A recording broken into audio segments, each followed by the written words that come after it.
What is up, guys? It is Boston McManus here with a video on the, I would say, not teardown, but removal of the backplate of the Lenovo y510p. This is a very basic video on how to remove the backplate, this whole backplate cover here, to get to the internals. So you can replace the hard drive, you can check the wireless card, replace the wireless card, you can replace the RAM and other components internally that you guys would like to mess with. The Ultra Bay is over here. This is for your graphics card. Now, first of all, you need to remove the battery. To remove the battery, undo that clip over here, undo this one, hold on to it while you're removing it, and then it slides out just like that. Now, once you have that removed, there's a little switch right here. You pull that out, and then you pull out, same as the battery. One stays locked out, and the other one you have to hold down, and then the Ultra Bay just slides right out like such. Now, to get the backplate off, you do not need to remove this Ultra Bay, but I just do it just as a safety precaution, so there's one less thing to be damaged in there, and as well, just so I can check the fan blades, make sure everything is in proper working order, there's no dust buildup, everything looks, good and in good working condition. So we set that off to the side over there. Now, to get into this laptop, there are 9 screws. There's 1, 2, 3, 4, 5, 6, 7, 8, 9. Sorry, I kind of went out of order there. Once again, 1, 2, 3, 4, 5, 6, 7, 8, 9. So you can start in any order you would like to. It doesn't really matter. When putting it back together, I like to do a cross pattern just so I don't crack any of the plastic, because applying pressure on these screws in one place can cause the plastic to crack if you put too many screws in one place at one time without evenly putting in the screws and applying pressure, just like a processor heatsink that you would do for that. It's just my personal preference. I've never had an issue with it before, but I've always done it this way just to do just as a safety precaution, so that way I don't damage any of the plastic housing of the laptop, because that does depreciate the value. It depreciates the way it works, because when the laptop is completely sealed with all the plastic housing surrounding it, it does help manage where the airflow goes and which components the airflow cools. If you crack the plastic in your laptop, that can affect the cooling of it, that can affect the structure and stability of the laptop itself, and some of the components can be damaged when you transport the laptop. So for this screw over here, you're going to have to flip it over and let the screw fall out.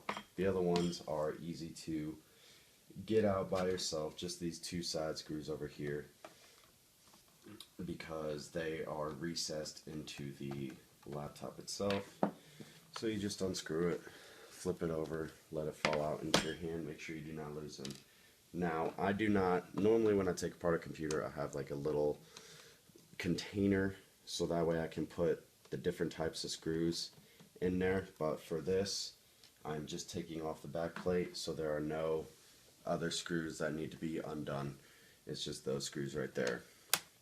So, for me personally, I lift from this corner right here. You can lift from this corner as well, but I found this one gives a little more resistance than this one does. As you can see, this one has the least amount of clips over here, so you just pull up gently, just slide your finger along the cracks. You'll feel it start to give it a little jiggle. Don't do it too viciously, otherwise you will damage the little plastic retaining clips on here, and it won't stick together as well as it did once before. So in here you can see some padding for the hard drive. In my case, that doesn't really matter because I have a solid state drive in there.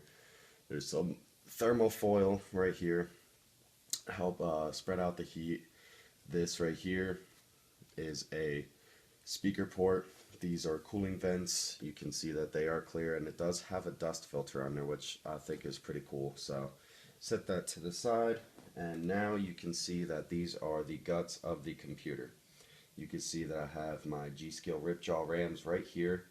you can see that this is the wireless card, this is the heatsink for both the processor and the graphics card. The processor is right under here, and the graphics card leads right over under here.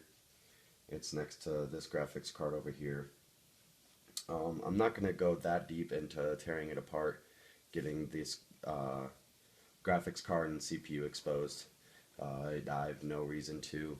Most of you shouldn't either unless it fails. If it does fail, go ahead and shoot me a video and I will tear it down even further and show you guys how to replace the processor and the internal GPU. If you ever have to take out the keyboard, it's the same process. You remove the back panel and then there's keyboard markings on the screws. It looks like a keyboard. So you remove the screws that have that keyboard marking and then you will be able to remove the keyboard from the opposite side. So this is the wireless card. You can always tell it's the wireless card because of these two cables right here, the black and white. These are your antenna cables for the wireless card. These typically for most laptops run through the display and run around the circumference of the display, the outside of the display, so you receive the best signal quality. Some laptops, they just run internally inside down here by the motherboard. Other laptops, they run along the front of the computer right here. For me personally, I like it best when the laptop runs the cables through the display. I don't know if you guys can see this, but the black cable goes over here to this side and the white cable goes over here to this side. You can see the white cable sticking out and the black cable sticking out. So that is your wireless card. I know there are some people who have had issues with the wireless card not working, failing, something like that. So if you want to purchase a new graphics card, it is extremely simple to do to replace it. You just pull this cable up, and please remember guys, before you touch anything inside the computer, ground yourselves. I have a lamp here right next to me that I touched before I started working on any of this, so please ground yourself so you don't shock any of your equipment. Like I was saying, you just pull this cable up gently, and then same with the other one. You just lift up on it gently. I'm using a screwdriver here just to catch the cable in my finger. Lift up, and there is a small black screw right under that black cable.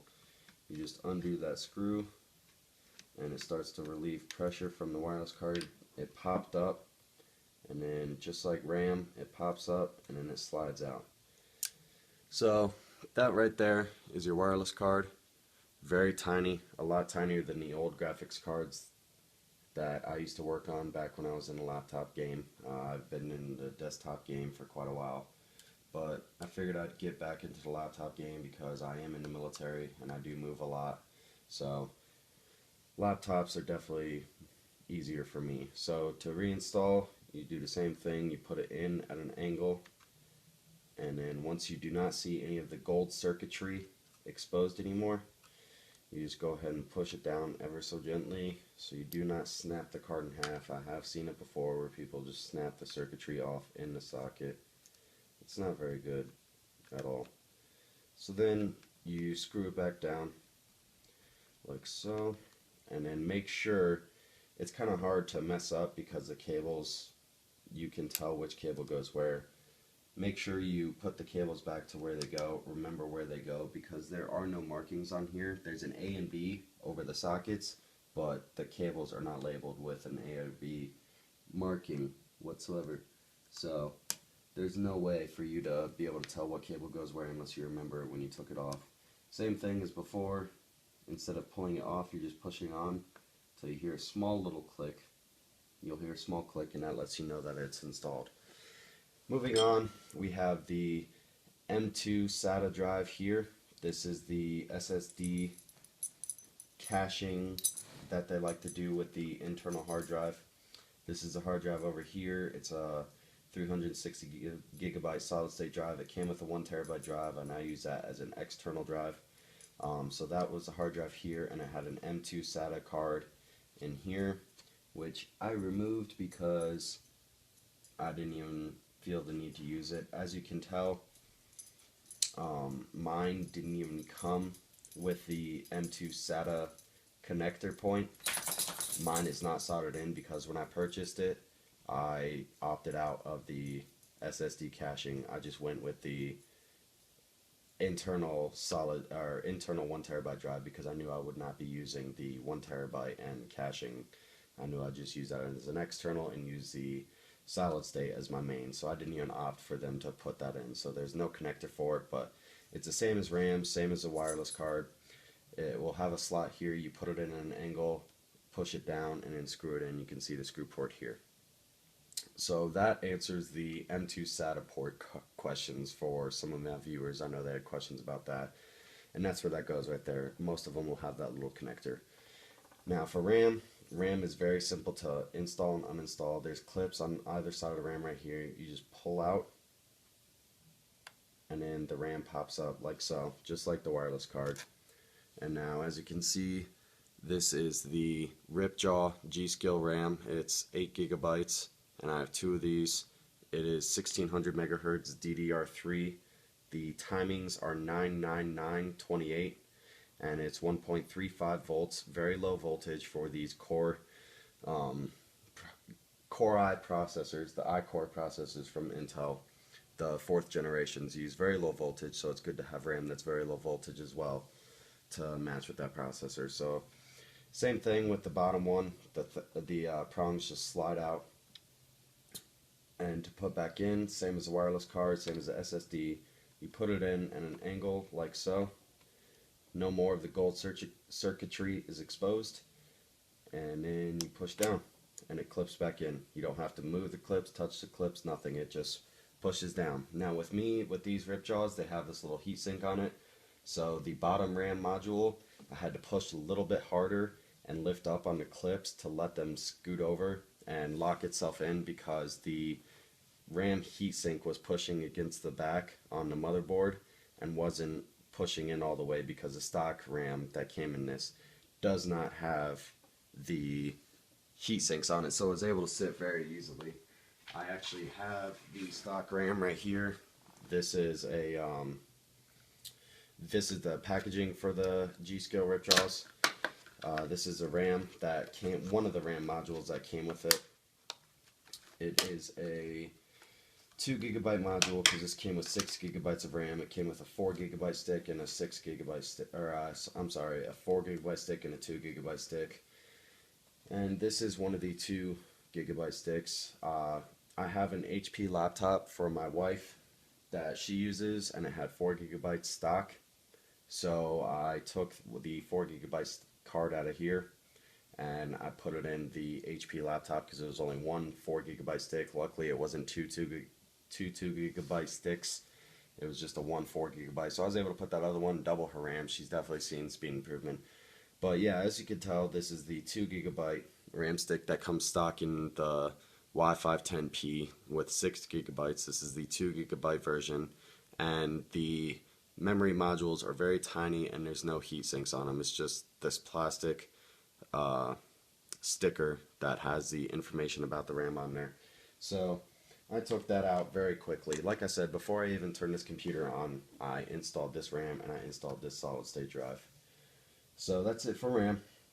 Moving on to the hard drive. The hard drive is located right here.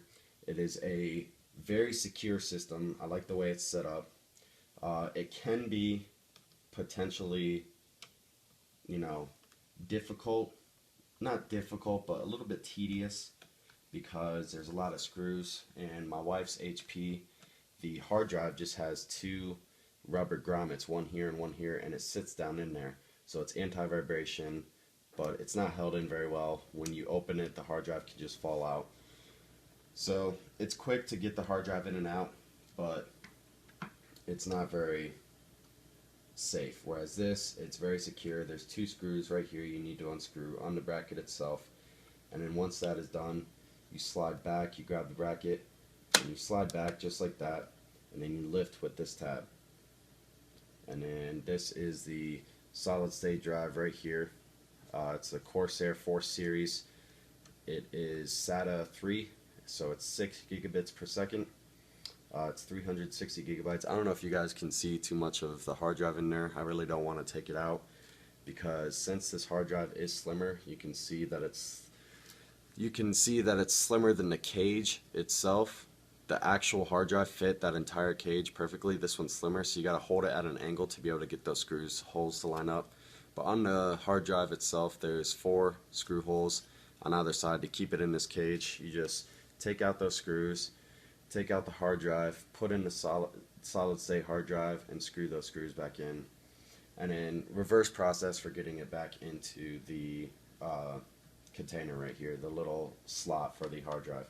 You set it down all the way to the back. Do not line these screw holes up with the screw holes on here because it needs to slot into place.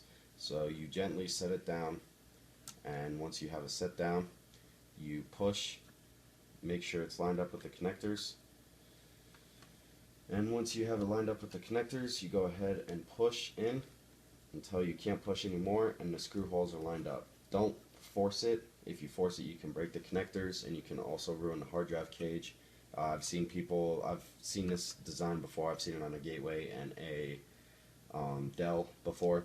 I've seen people where they push and then their finger slips and it comes up and they've completely destroyed the connector because you can see it lifts up and down just a little bit.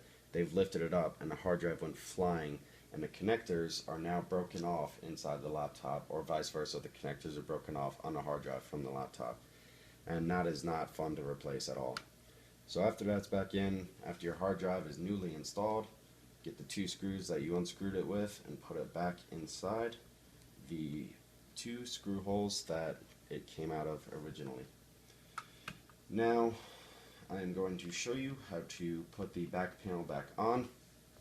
That is the basics of the inside of the computer. There's the M2 SATA port right here, the RAM right here, we got the hard drive right here, and the wireless card right here.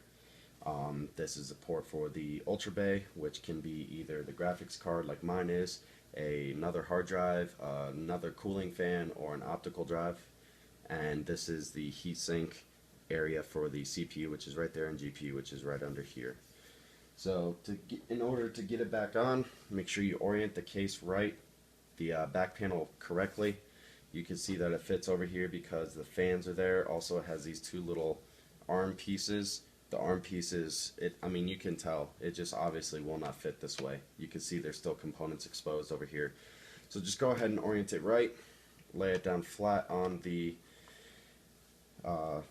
computer itself, and then just go ahead and start pushing slightly until all the clips are put in. I like to go from one side and just work, you know, up and down, and then work over to the other side, pushing down slightly because you don't want to damage your display. Remember, it's left resting on the display. So you do that, and then once you're done with that, you just go ahead and start screwing back in the screws for the laptop. And remember, there's 9 screws. So however many you took out, remember to put that many back in, because it will be a bad day if you're missing a screw, because it can be less sturdy, and you do not want to be missing a screw, especially if you have to send it back to the manufacturer. They will not accept it if there are screws missing. And now, one other thing I want to tell you guys is everything I just showed you, none of it voids the manufacturer's warranty. Everything I showed you is user-friendly. It is something that you can do, and with a gaming enthusiast laptop like this, they do actually suggest that you do things to this because they know that people are going to want to upgrade their computers eventually over time, and that is why they made it so simple for you to access everything. One back panel removed and you can access the RAM, the M2 SATA, the hard drive, and the wireless card. You know, pretty much everything you need to upgrade your computer quickly and make it fast. So as you can see right here, I am doing the cross pattern for the screws. I'm not putting screws in the same side. I am doing them cross pattern up and down and left and right, so that way I do not shatter any of the plastic housing. When you're putting in these screws, do not over tighten because they do strip very easily. The plus symbol, their Phillips head, the plus symbol on the screw is very tiny. It is extremely sensitive and it's not very deep inside the screw. So just be careful, apply pressure when you're screwing them in so you don't slip over it and start stripping the screw.